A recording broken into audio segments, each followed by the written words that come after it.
À La Réunion, pourtant, l'île du vivre ensemble, le racisme est encore trop présent de la vie de ces jeunes collégiens de Plateau-Caillou. Oui, beaucoup.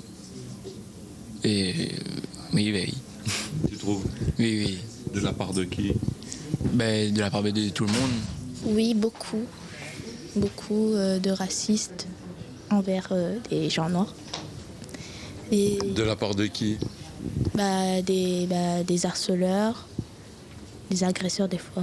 Il y a des personnes qui me détestent et tout, qui me disent comme ça que je suis trop métisse, trop blanche et voilà.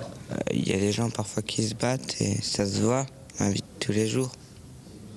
Quand on regarde les infos, quand on voit ce qui se passe. Par petits groupes, ces collégiens assistés d'un jeune en service civique sont invités à répondre à des questions en cédant des panneaux à leur disposition. Et le but, c'est qu'ils puissent, de part et d'autre, prendre des informations et les dispatcher entre eux pour qu'ils aient tous le même niveau de compréhension et d'information.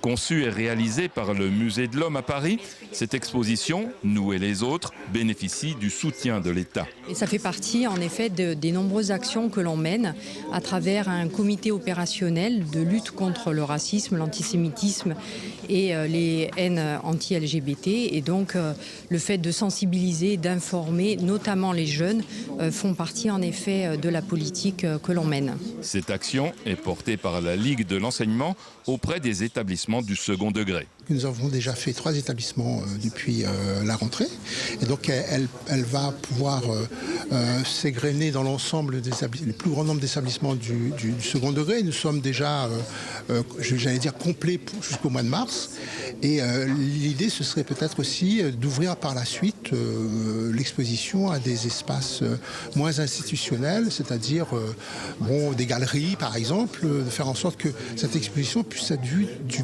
plus grand public possible. L'exposition est en place pour une semaine dans chaque établissement. Cette année, une dizaine seront visités.